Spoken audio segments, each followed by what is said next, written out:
Oremos. Padre Celestial, te damos gracias una vez más por el privilegio de encontrarnos en este lugar para estudiar tu palabra y escuchar tu voz. Pedimos, Señor, que tu Espíritu Santo nos acompañe. Abre nuestras mentes y corazones para recibir la semilla de la verdad. Te lo pedimos en el precioso nombre de tu Hijo, Cristo Jesús. Amén. Un saludo muy cordial a todos los que nos acompañan hoy en esta reunión. También quiero extender un saludo muy cordial a todos los que están viendo este programa en diferentes sitios del mundo de habla hispana. Estamos contentos de que hayan escogido acompañarnos en nuestro estudio de hoy. El título del tema de hoy es Génesis y el milenio apocalíptico. Y queremos comenzar nuestro estudio en el libro de Génesis, el capítulo 1 y el versículo 2. Génesis 1 y el versículo 2. Aquí está hablando de la condición de la tierra antes de la creación.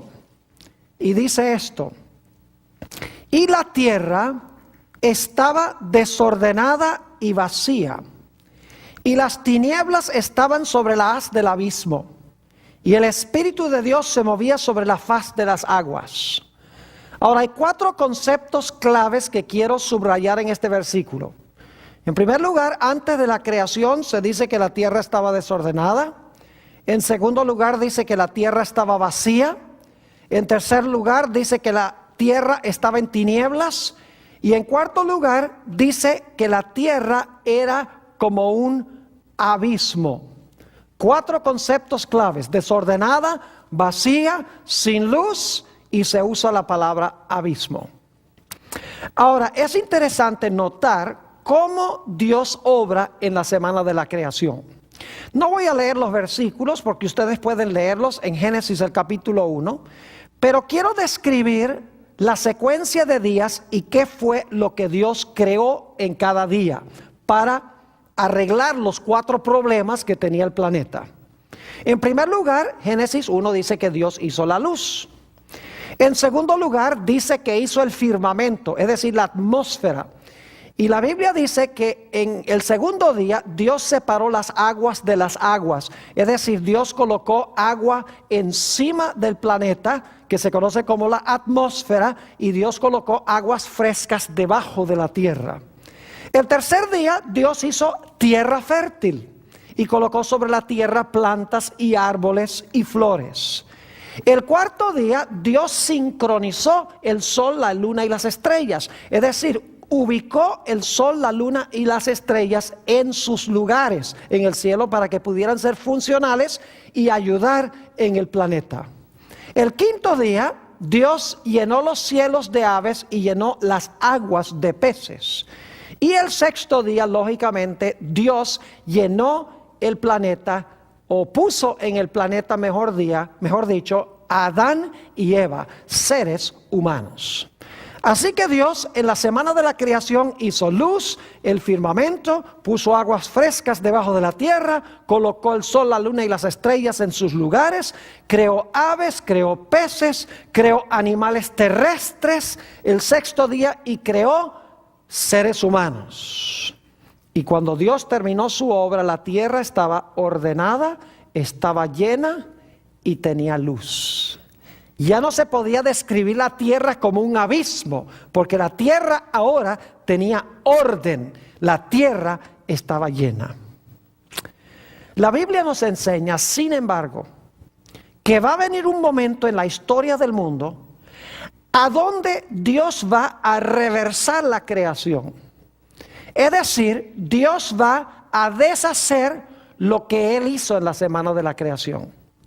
El libro de Apocalipsis, en el capítulo 16, y no lo vamos a leer tampoco porque son 21 versículos, pero en Apocalipsis 16, el versículo 1 al 21, encontramos la descripción de 7 plagas devastadoras que van a reducir el planeta a la condición en la cual se encontraba antes de la creación. Estas plagas catastróficas y cataclísmicas, devastadoras, lo que van a hacer es regresar al planeta a la condición en la cual se encontraba antes de la creación. Es interesante notar que las 7 postreras plagas culminan con la segunda venida de Jesús. Es decir, después que las plagas han devastado al planeta, el proceso de desolación y destrucción culminará con la segunda venida de Jesús. Quiero que notemos este evento como se describe en Jeremías 4 y el versículo 19. Jeremías 4 y el versículo 19. Habla aquí de el evento que conocemos como la segunda venida de Jesús. Y hay 2 palabras claves que quiero que notemos en este versículo. Hay la palabra trompeta y está la palabra guerra o la palabra batalla. Note lo que dice Jeremías 4:19. Leamos. Mis entrañas, me duelen las fibras de mi corazón. Mi corazón se agita dentro de mí. No callaré. Y ahora escuchen. Porque sonido de trompeta has oído, oh alma mía, pregón de ¿qué? Pregón de guerra. 2 ideas. La trompeta y el sonido de ¿qué? O el pregón de guerra. Ahora, esto es importante porque el Nuevo Testamento nos indica que cuando Cristo venga, Él viene con el sonido de la trompeta. Note lo que dice 1 Corintios 15 y el versículo 51 y 52. 1 Corintios, el capítulo 15 y el versículo 51 y 52. Leamos. Dice el apóstol Pablo. He aquí os digo un misterio. No todos dormiremos, pero todos seremos transformados. En un momento, en un abrir y cerrar de ojos. ¿Y cuándo será? A la final, trompeta. Porque se tocará la trompeta y los muertos serán resucitados incorruptibles y nosotros seremos transformados. Fíjense que así, aquí se nos dice que se va a tocar la trompeta y eso va a marcar la resurrección de los muertos y la transformación de los que están vivos. Noten también Primera de Tesalonicenses, el capítulo 4 y el versículo 16. La misma idea del sonido de la trompeta. Dice allí, leyendo todos, porque el Señor mismo, con voz de mando, con voz de arcángel, y ahora escuchen, y con trompeta de Dios, descenderá del cielo, y los muertos en Cristo resucitarán primero. Fíjense que en todos estos textos, Jeremías, el capítulo 4 y el versículo 19, 1 Corintios 15, 51 y 52, y 1 de Tesalonicenses 4 y el versículo 16, tenemos la idea de que cuando Cristo venga va a sonar la trompeta. Y yo no sé si ustedes se dieron cuenta en Jeremías 4 y el versículo 19 que el corazón de Jeremías está latiendo a millón. Dice que su corazón rugía dentro de él porque él está presenciando este evento con el son de la trompeta, la segunda venida de Jesús. Y está viendo una guerra que se está realizando.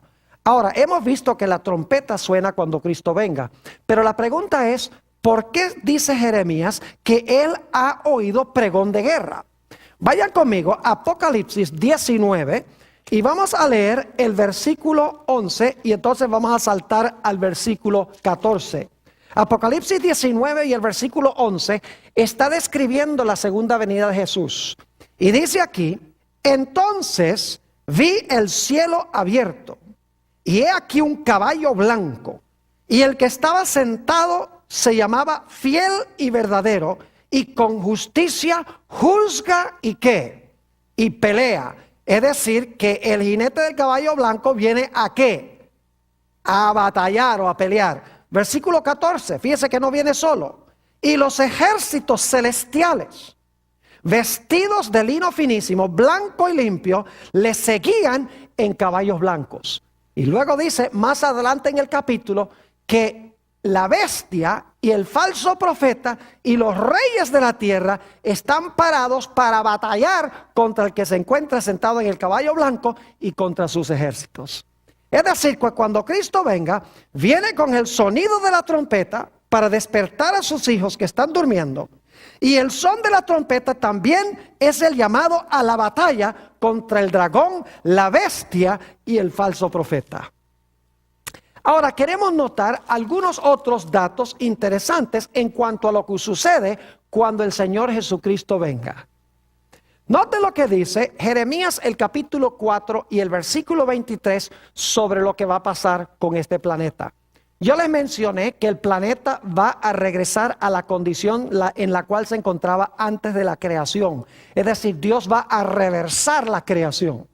Fíjense lo que dice Jeremías el capítulo 4 y el versículo 23. Miré a la tierra y he aquí que estaba asolada y vacía, y a los cielos y no había en ellos ¿qué? Luz. Yo pregunto, ¿hemos leído algún otro versículo que tiene lo mismo? Claro que sí. La terminología es idéntica a la que encontramos en Génesis 1:2. Dice que la tierra estaba desordenada, aunque dice asolada, es la misma palabra hebrea, desordenada y vacía, y en los cielos no había ¿qué? Luz. Ahora fíjense que este es Jeremías 4:23. Acabamos de leer en el versículo 19 que lo que va a causar que la tierra quede asolada y vacía y sin luz es que Jeremías ha presenciado el son de trompeta y el llamado a la batalla. Es decir, es la segunda venida de Jesús, culminando las 7 postreras plagas que van a reducir a la tierra a la condición en la cual se encontraba antes de la creación. Ahora, no voy a leer todos los textos, se los voy a mencionar para que ustedes vean cómo las plagas de Apocalipsis devuelven al planeta a la condición en la cual se encontraba antes de la creación. Apocalipsis 16, 4 y 5. Nos dice que las fuentes de las aguas, fíjese que Dios colocó debajo del planeta el segundo día, las fuentes de agua dulce, dice que se van a tornar todas en sangre, dice en la segunda plaga, y en la primera el mar se convierte en sangre. Es decir, que se va a reversar ese aspecto de la creación. Ya las aguas no van a ser aguas frescas que se puedan beber.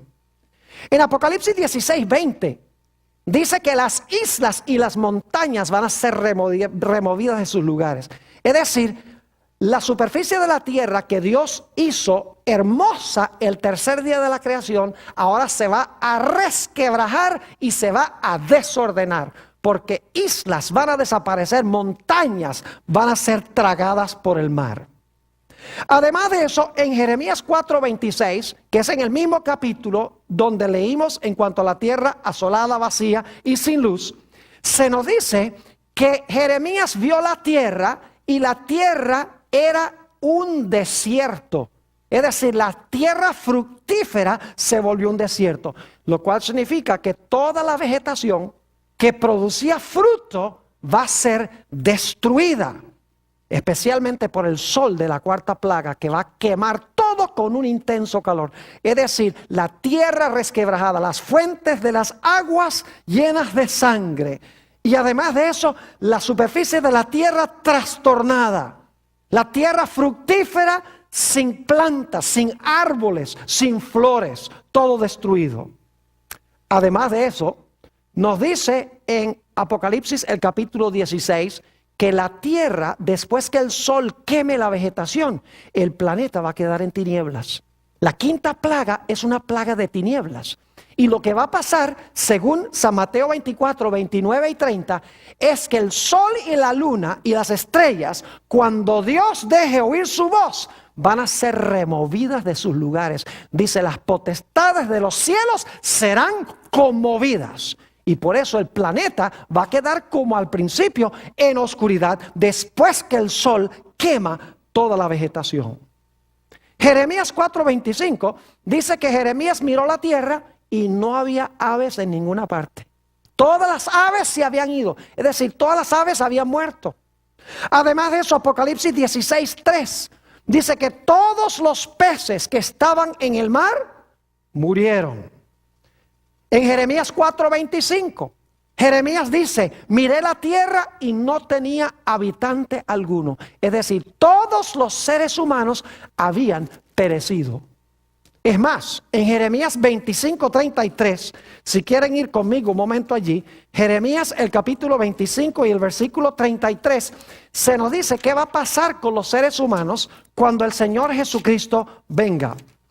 Dice allí, y yacerán los muertos de Jehová en aquel día, desde un extremo de la tierra hasta el otro. No se endecharán, ni se recogerán, ni serán enterrados. Como estiércol quedarán sobre la faz de la tierra. Es decir, que todos los seres humanos en el planeta Tierra van a perecer. ¿Se dieron cuenta cómo esta descripción de Apocalipsis y de Jeremías demuestra que la creación va a regresar a la condición en la cual se encontraba en su estado caótico antes de que Dios creara los cielos y la tierra? Las aves no están, los peces se mueren, la vegetación se quema, la oscuridad impera, el sol, la luna y las estrellas son desquiciados, las fuentes de las aguas se llenan de sangre, la superficie de la tierra que Dios hizo hermosa al tercer día se resquebraja y se daña. Es decir, la tierra regresa a la condición en la cual se encontraba antes de la creación. Y saben ustedes que hay muchas iglesias que enseñan que durante los 1000 años va a haber gente viviendo aquí en el planeta.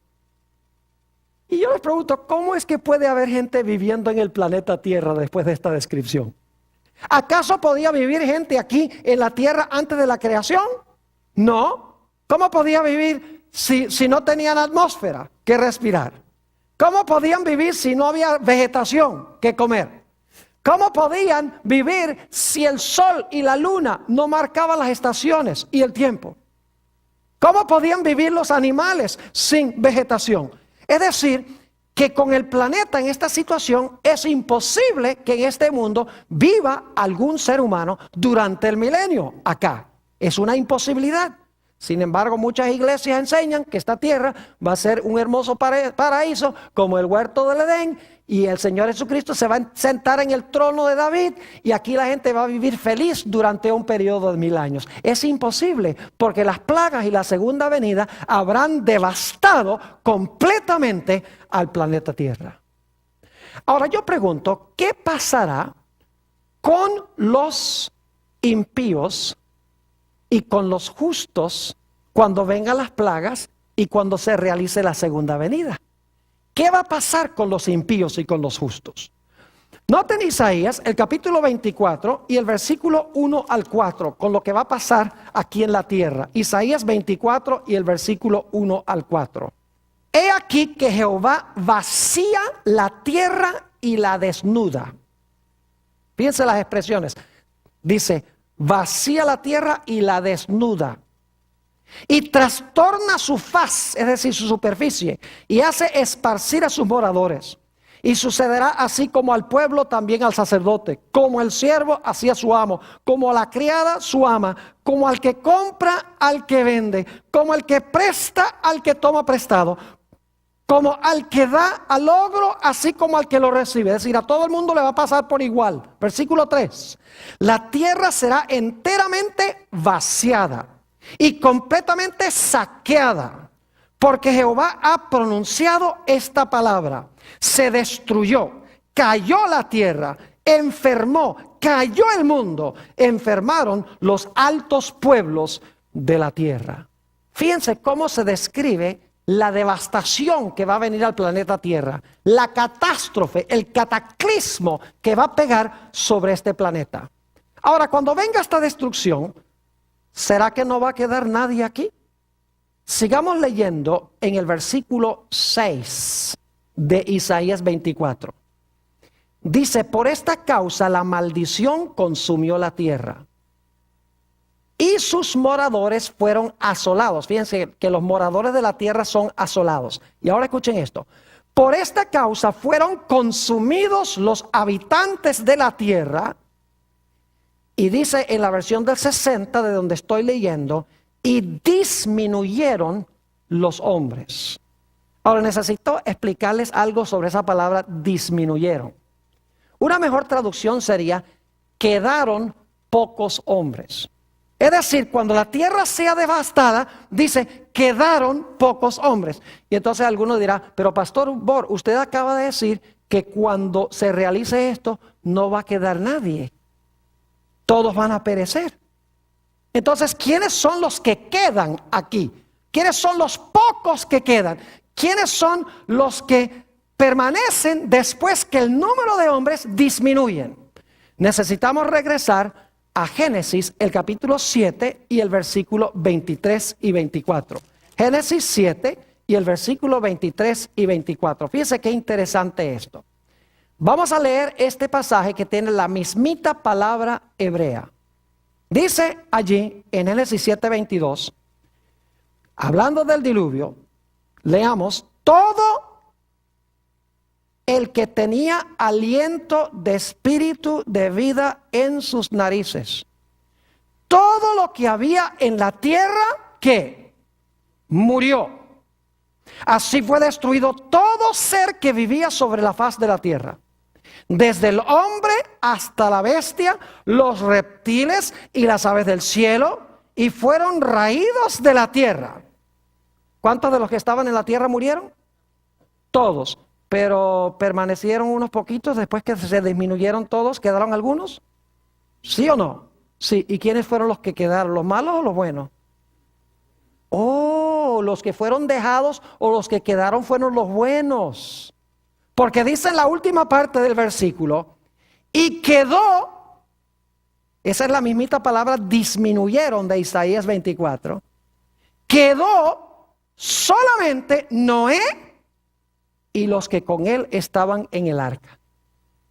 Es decir, cuando se disminuyen los hombres que van a ser destruidos por esta catástrofe devastadora, ¿quiénes son los únicos que van a quedar? Los únicos que van a quedar vivos son ¿quiénes? Los justos, representados por Noé y su familia. Ahora, ¿por qué traigo a colación esto? Porque hay muchos que enseñan hoy en día que Jesús va a venir a este mundo en un rapto, 7 años antes de su venida gloriosa, y se va a llevar al cielo en el rapto a los fieles. Y cuando venga, van a morir muchos de los que están sobre la tierra, pero van a quedar algunos impíos vivos, porque Jesús 7 años más tarde va a regresar. No es posible esto. Porque nos dice Jesús que como fue en los días de Noé, así será la venida del Hijo del Hombre. Es decir, como pasó allá, va a pasar en el futuro. Ahora yo pregunto, cuando Noé entró al arca, ¿había 2 grupos de impíos afuera? ¿Muchos que murieron y quedó otro grupo de impíos?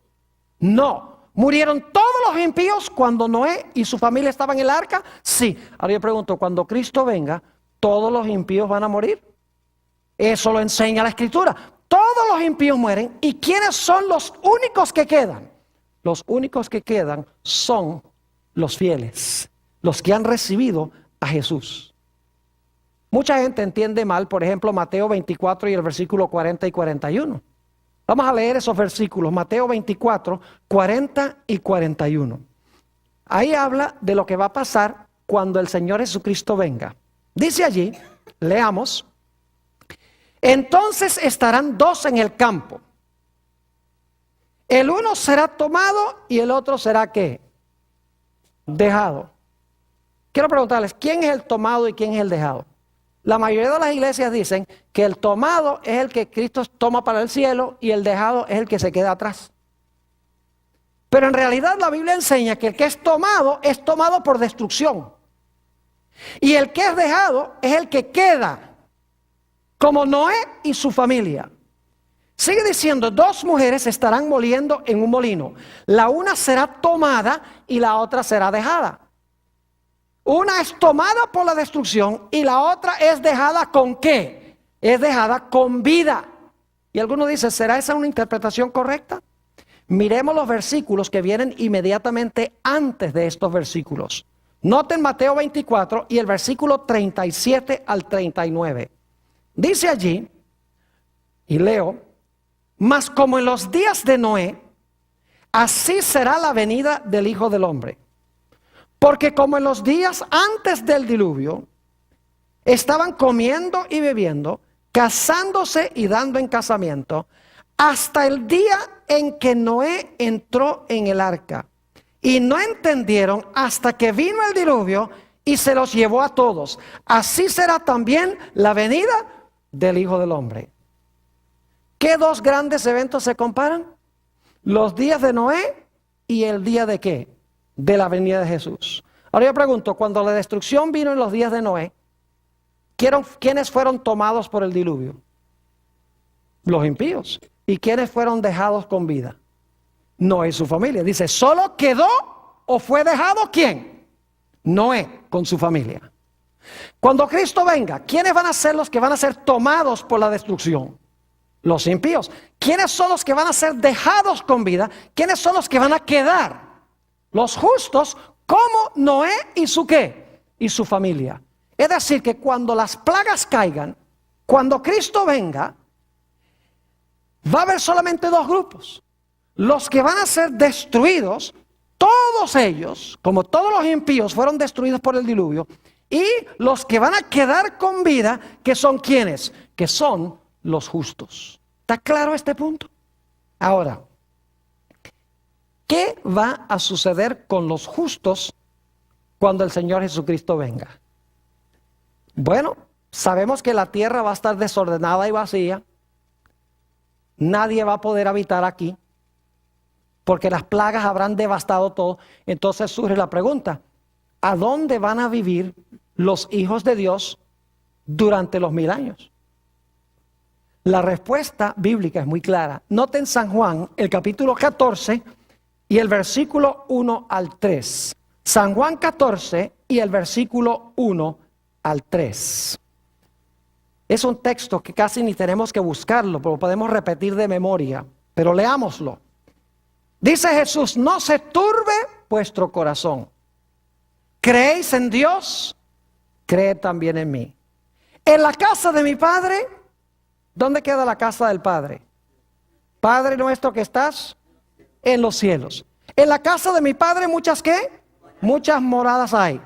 De otra manera os lo hubiera dicho. Voy pues, ¿a dónde se iba a ir Jesús? Al cielo. Voy pues a preparar lugar para vosotros. Y si me fuere y os aparejare lugar, vendré otra vez y os tomaré a mí mismo para que donde yo estoy vosotros también estéis. ¿Qué prometió Jesús? Que Él iba a venir a buscarnos para llevarnos ¿a dónde? A la casa de su Padre. Es decir, cuando Cristo venga, Él no va a poner su reino aquí para quedarse con su pueblo, porque la tierra va a estar desordenada y vacía y sin luz. Dice aquí que Él está preparando un lugar en el cielo para llevar a sus hijos a la casa de su Padre. Y eso sucede a la segunda venida de Jesús. Noten también 1 de Tesalonicenses 4 y el versículo 15 al 17. Primera de Tesalonicenses, el capítulo 4 y los versículos 15 hasta el versículo 17. Leo. Porque el Señor mismo, con voz de mando, con voz de arcángel y con trompeta de Dios, descenderá del cielo. Y los muertos en Cristo resucitarán primero. Luego nosotros los que vivimos, los que hayamos quedado, fíjese, ¿quiénes son los que han quedado? ¿Los malos o los buenos? Los buenos. Dice, luego nosotros los que vivimos, los que hayamos quedado, ahora escuchen esto, seremos arrebatados juntamente con ellos, es decir, con los que murieron y resucitaron, juntamente con ellos, en las nubes, para recibir al Señor en el ¿qué? En el aire. Y así estaremos siempre con el Señor. Yo pregunto, ¿Jesús viene hasta el planeta Tierra para establecer su reino acá? No, somos arrebatados en las ¿qué? En las nubes para recibir al Señor. ¿A dónde? En el aire. Y nos va a llevar a la casa de su Padre. ¿Y qué va a pasar con todos los impíos? Como en los días de Noé, todos van a ser tomados por la destrucción. Todos van a ser destruidos cuando Cristo venga. Es decir, todos los impíos estarán muertos, todos los justos, los que murieron en Cristo y los que están vivos van a ser ¿qué? Arrebatados en las nubes y Cristo se los va a llevar a la casa de su Padre. Noten lo que dice Mateo 24 y el versículo 31. Mateo 24 y el versículo 31 nos dice que Jesús, cuando esté viniendo en las nubes, antes de que Él llegue a la tierra, porque Él no va a tocar la tierra, dice que va a ser algo muy interesante. Mateo 24 y el versículo 31 dice: y enviará sus ángeles. Eso es muy importante. ¿Qué va a hacer Jesús? Si Él va a venir hasta la tierra, ¿para qué los va a enviar? Él tiene que estar en el aire. ¿Y qué está haciendo? Está enviándolos. Dice, y enviará sus ángeles con gran voz de ¿qué? Lo mismo que vimos antes, con voz de trompeta. Y juntarán a sus ¿qué? A sus escogidos de los cuatro vientos, desde un extremo del cielo hasta otro. Es decir, Jesús está arriba. Él manda a sus ángeles a buscar a sus escogidos y arrebatarlos en las nubes, dice la Biblia. ¿Qué son las nubes? Las nubes son nubes de ¿qué? De ángeles. La nube que se llevó a Jesús al cielo era una nube de ¿qué? Era una nube de ángeles. Es decir, que cuando Cristo venga, y aún antes de que venga con las plagas, la tierra será reducida a una ruina total. Todos los impíos mueren. Los justos son librados por Jesús, arrebatados en las nubes y son llevados a la casa del Padre, recogidos por los ángeles que son representados por las nubes. Pero ahora necesitamos hablar un poquito más de lo que va a pasar con los impíos y con Satanás y sus ángeles cuando Jesús venga. Vayan conmigo a Isaías el capítulo 28. El capítulo 24, y vamos a leer empezando en el versículo 18. Isaías el capítulo 24 y el versículo 18. Y ustedes van a ver la descripción catastrófica que se da aquí. Y acontecerá que el que huyere de la voz del terror caerá en el foso. Y el que saliere del medio del foso será preso en la red. Porque de lo alto se abrirán ventanas y temblarán los cimientos de la tierra. ¿Se dan cuenta qué es lo que se está describiendo aquí? Es la segunda venida de Jesús. Sigue diciendo en el versículo 19: será quebrantada del todo la tierra, enteramente desmenuzada será la tierra, en gran manera será la tierra conmovida, temblará la tierra como un ebrio y será removida como una choza, y se agravará sobre ella su pecado y caerá, y nunca más se levantará el planeta como lo conocemos hoy, hasta que Dios haga un planeta nuevo. ¿Se dan cuenta qué es lo que está diciendo aquí? La tierra va a ser resquebrajada, la tierra va a ser vaciada. Dice aquí que la tierra va a temblar, va a haber un terremoto mundial. La séptima plaga habla de un terremoto en el libro de Apocalipsis. Y ahora quiero que noten lo que dice el versículo 21.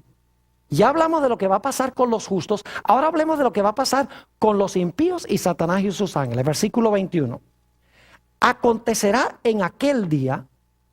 ¿Cuál día? ¿Qué día se acaba de describir? El día que Jesús venga, ¿verdad que sí? Y acontecerá en aquel día que Jehová castigará al ejército de los cielos en lo alto. ¿A quiénes va a castigar?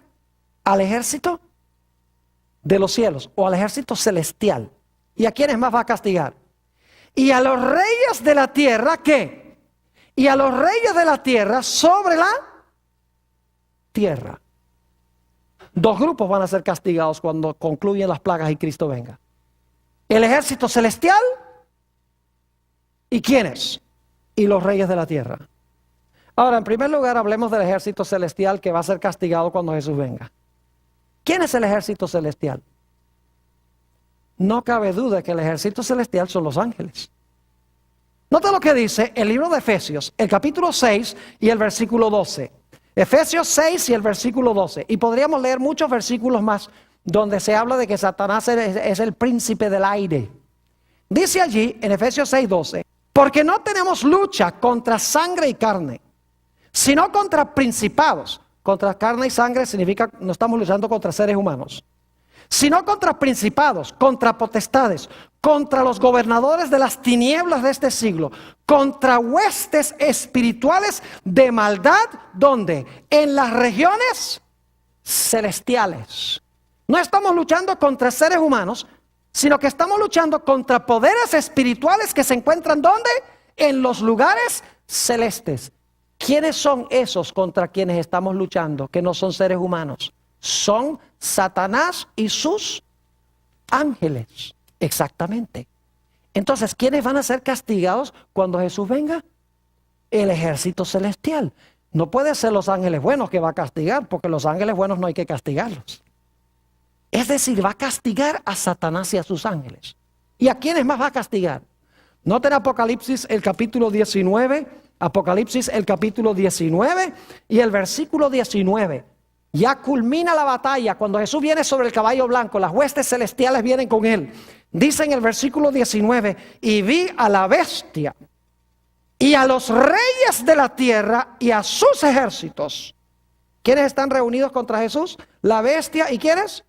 Y los reyes de la tierra, reunidos para guerrear contra el que montaba el caballo y contra su ejército. Y fíjense lo que va a pasar con los que se levantan, con los reyes que se levantan contra Dios. Versículo 21, y los demás fueron muertos con la espada que salía de la boca del que estaba sentado sobre el caballo, y todas las aves se saciaron de las carnes de ellos. ¿Va a castigar Jesús a los reyes de la tierra cuando Él regrese? ¿Cómo no? ¿Va a castigar a los ejércitos celestiales? Claro que sí. Va a castigar también a los ejércitos celestiales. Por eso Isaías, el capítulo 24 y el versículo 21 dice que en aquel día Jehová castigará al ejército celestial, que son Satanás y sus ángeles, y a los reyes de la tierra que se encuentran sobre la tierra. El libro de Apocalipsis deja en claro este punto. Ahora, la pregunta clave es, ¿cómo van a ser castigados? Dice que serán castigados. Los ejércitos celestiales y los reyes de la tierra, cuando Jesús venga, van a ser castigados. Los hijos de Dios no van a ser castigados, esos van a ir al cielo, arrebatados en las nubes, para ir a la casa del Padre. Pero ¿cuál será su castigo? Yo quiero que ustedes noten que el castigo de Satanás y sus ángeles y el castigo de los reyes de la tierra tiene dos etapas. Vayan conmigo otra vez a Isaías, el capítulo 24, y vamos a leer el versículo 22. Isaías 24 y el versículo 22. Aquí habla del castigo. Dice, y serán amontonados, como se amontona a los encarcelados, ¿en qué? En mazmorra. Y en prisión quedarán, ¿qué? Encerrados. ¿Cuál va a ser el castigo de ellos? Van a ser echados a la mazmorra. ¿Y van a quedar encerrados en qué? Van a quedar encerrados en prisión. Y ustedes dicen, ¿qué quiere decir eso, pastor? Permítame mencionarles algo sobre la palabra mazmorra que se usa aquí. Van a ser echados en la mazmorra. Esa palabra mazmorra se usa de dos formas en el Antiguo Testamento. Es una palabra versátil. Puede referirse a un lugar a donde se retiene gente viva hasta que se decida qué es lo que se va a hacer con ellos. Pero también es una palabra que se usa para hablar del sepulcro, a donde van los muertos. Es decir, puede referirse a gente viva, retenida en ese lugar, hasta que se decida qué se va a hacer con ellos. Y también puede referirse a gente que permanece en el sepulcro, allí donde van los muertos. Ahora, hay una razón por la cual Isaías usó esta palabra versátil, mazmorra. Y en un momento les voy a decir por qué. Pero permítame darles un par de ejemplos donde se usa la palabra mazmorra en el sentido de retener a alguien vivo mientras se decida qué se va a hacer con él. Solamente me voy a referir a estos textos, porque no tenemos tiempo de leerlos todos, pero en Génesis 37, 24 y 25, ¿recuerdan a José cuando lo echaron los hermanos en una cisterna? Esa palabra cisterna es la idéntica palabra que se traduce mazmorra en Isaías 24. Y a José lo echaron ahí hasta que pudieran decidir qué es lo que iban a hacer con él. Ahora, otro lugar donde se usa es Jeremías 38:6, para hablar del profeta Jeremías.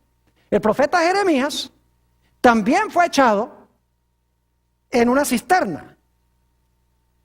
Es la misma palabra de Isaías 24, mazmorra.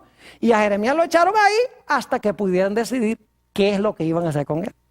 Es decir, fue retenido en la mazmorra estando ¿qué? Estando vivo. Pero saben que la palabra se puede usar también para hablar de retener gente en el sepulcro que está muerta. Noten un ejemplo. Isaías 38 y el versículo 18. Isaías 38 y el versículo 18. Dice allí, y leo, porque el Seol no te exaltará. Seol significa sepulcro. Ni te alabará la ¿qué? La muerte. Ni los que descienden al sepulcro esperarán tu verdad. La palabra sepulcro allí es la mismita palabra que se traduce mazmorra en Isaías 24. Es decir, esto está hablando de un lugar a donde va gente muerta. Es decir, esa palabra puede significar gente estando viva que se retiene en un lugar, o gente que está muerta que es retenida por el sepulcro. Y ustedes dicen, Pastor Bor, ¿por qué es importante esto? Porque el libro de Apocalipsis nos enseña que todos los impíos van a estar muertos durante los 1000 años. Es decir, van a ser retenidos en la mazmorra por 1000 años estando muertos. Pero el mismo libro de Apocalipsis nos enseña que Satanás y sus ángeles van a ser retenidos y encarcelados aquí, no muertos sino vivos. Es decir, los reyes de la tierra y los ejércitos celestiales, ambos van a ser retenidos aquí. Los impíos estando muertos, porque ya leímos que van a ser destruidos. Y Satanás y sus ángeles retenidos aquí, pero estando ¿qué? Pero estando vivos. ¿Ustedes recuerdan esa palabra abismo en Génesis el capítulo 1 y el versículo 2? Note lo que dice Apocalipsis el capítulo 20. Apocalipsis el capítulo 20. Y quiero leer el versículo 2 y 3. Apocalipsis 20, 2 y 3. Fíjense lo que va a pasar con Satanás. Ya leímos de que los reyes de la tierra van a ser destruidos por la espada que sale de la boca del que viene sentado en el caballo. Pero noten lo que dice de Satanás. Dice, y prendió al dragón, la serpiente antigua, que es el diablo y Satanás. ¿Y qué le hizo? Lo ató por 1000 años. ¿Y lo arrojó a dónde? Al abismo. En Génesis la palabra abismo describía el planeta en un estado caótico, en un estado desordenado, vacío y sin luz. ¿En qué condición va a estar la tierra cuando Satanás sea prendido? En la misma condición. Porque dice aquí, prendió al dragón, la serpiente antigua, que es el diablo y Satanás, ¿y qué hizo? Y lo ató por 1000 años y lo arrojó al abismo. ¿Y qué hizo? Y lo encerró. Y puso sus sellos sobre él para que no engañase más a las naciones hasta que fuesen cumplidos 1000 años. Y después de esto debe ser desatado por un poco de tiempo. Yo pregunto, ¿Satanás va a ser amarrado aquí estando vivo, sí o no? Claro que sí. ¿Y los reyes de la tierra en qué condición van a estar retenidos acá? Estando muertos. Ahora, note lo que dice.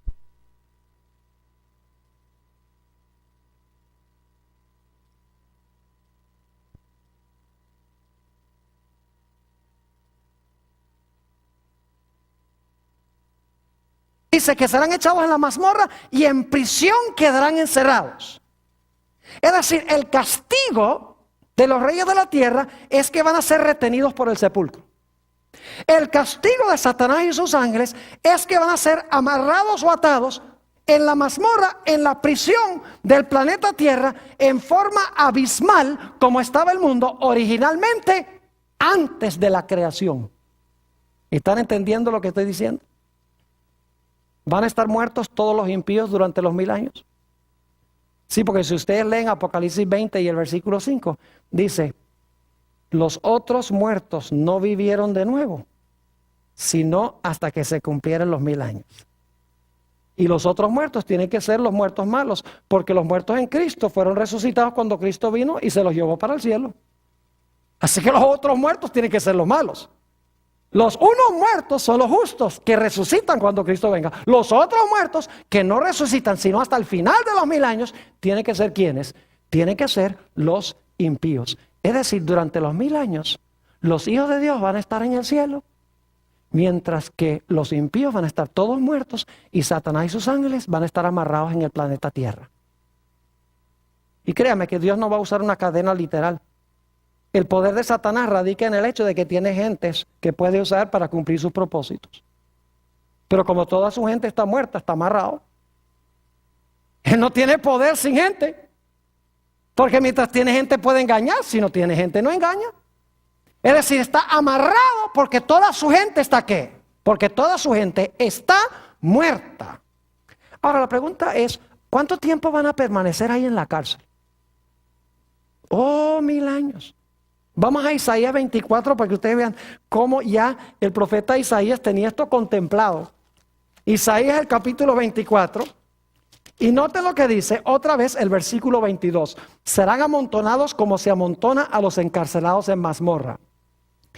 Y en prisión quedarán encerrados. Y ahora escuchen esto. Y serán castigados después de muchos días. ¿Está captando lo que está diciendo? Cuando Jesús venga, ¿qué va a pasar con los impíos y con Satanás? ¿Van a ser echados en qué? En la prisión. ¿Cuánto tiempo van a quedar en la prisión? Aquí dice muchos días. ¿Cuántos son los muchos días? Apocalipsis dice que son 1000 años. ¿Está captándolo o no? 1000 años. Ahora, ¿cuántas etapas de castigo tienen los impíos y Satanás? Tienen 2. Noten la última parte otra vez del versículo 22. Dice, y serán castigados después de muchos días. Pero ya leímos que cuando Jesús venga, va a castigar al ejército celestial y va a castigar a los reyes de la tierra y los va a echar a la cárcel. Ahí los castigó. Pasan muchos días y luego dice aquí en el versículo 22 que después de los muchos días son castigados de nuevo. Es decir, el castigo de Satanás y sus ángeles y de los impíos tiene 2 etapas. Una etapa es cuando Cristo venga y los eche a la cárcel. Y la segunda etapa es después que pasan los muchos días o los 1000 años, entonces van a ser castigados. Es decir, van a ser destruidos de una vez por todas, lo que la Biblia llama la muerte segunda. Y yo pregunto, ¿qué van a hacer los hijos de Dios durante esos 1000 años? ¿Se han preguntado ustedes alguna vez por qué razón cuando Cristo venga, su segunda venida no acaba con los malos y con Satanás y sus ángeles de una vez? ¿Por qué es que viene, los encarcela y luego 1000 años pasan y después es al final de los 1000 años que los destruye? ¿Por qué no acaba de una vez con ellos y que no haya nada de 1000 años?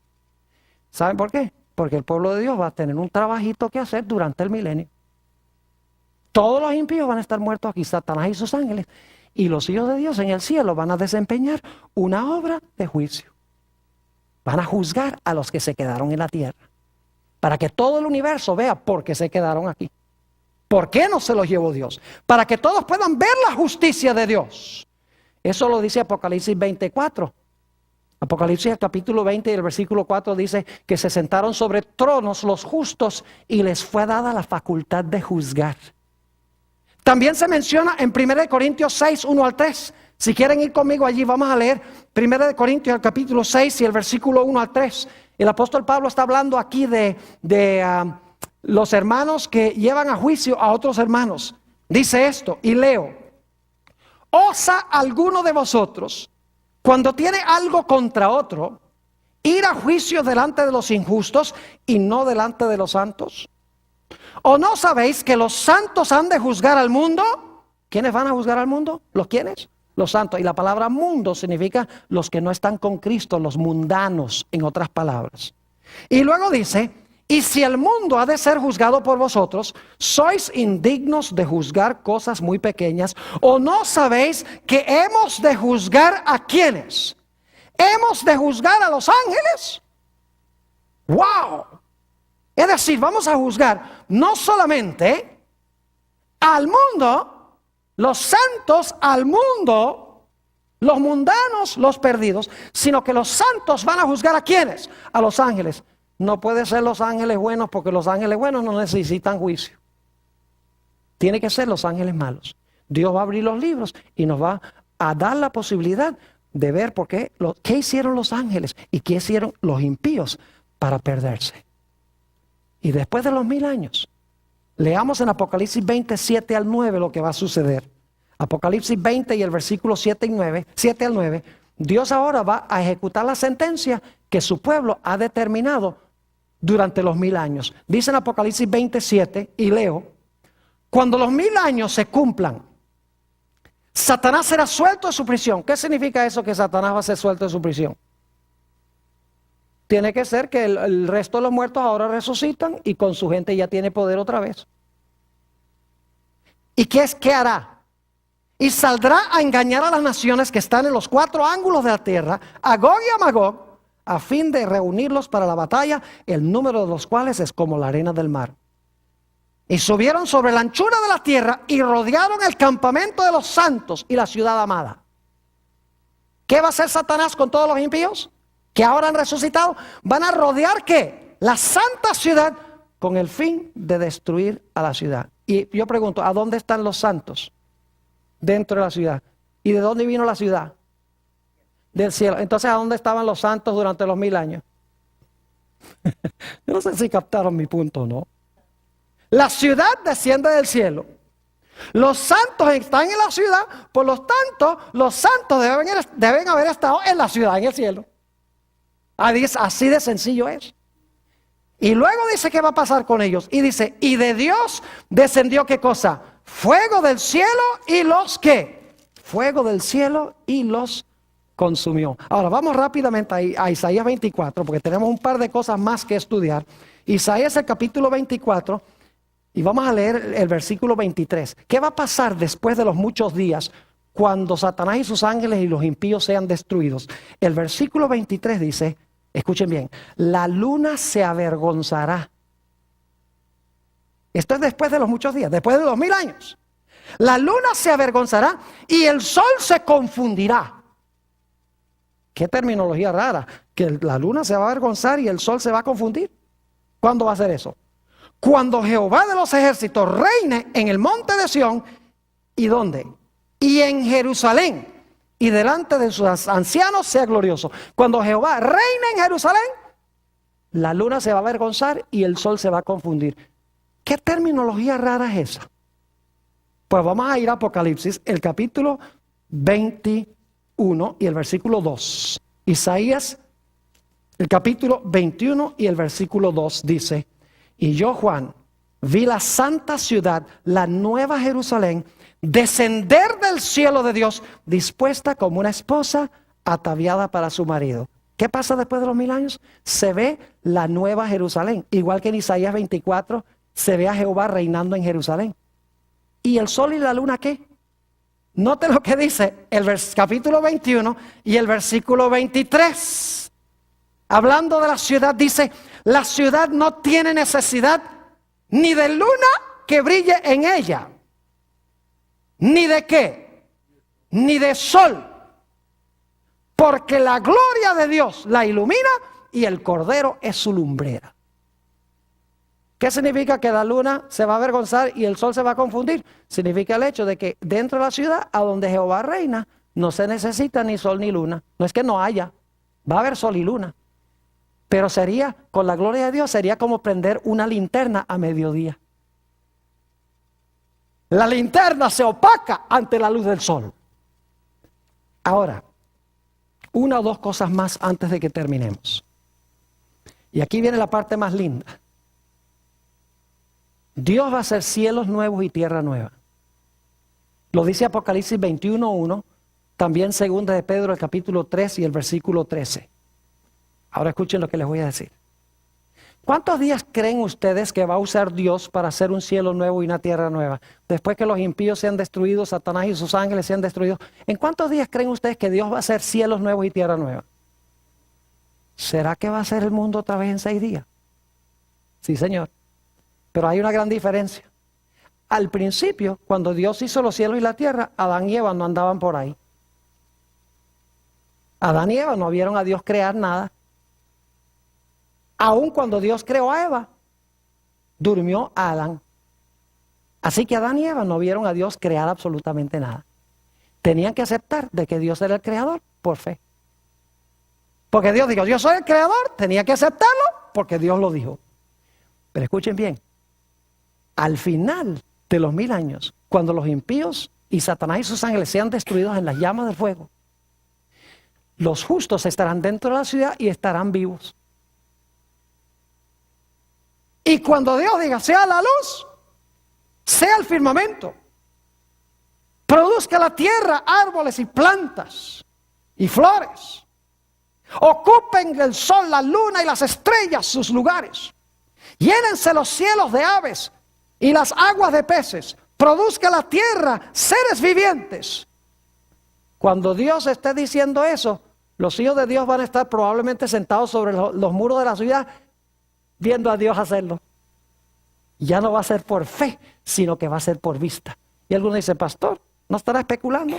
Nuestro último texto, Isaías 66 y el versículo 22 y 23.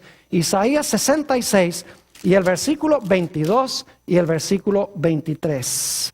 Dice aquí: porque como los cielos nuevos y la nueva tierra que yo hago permanecerán delante de mí, dice Jehová, así permanecerá vuestra descendencia y vuestro nombre.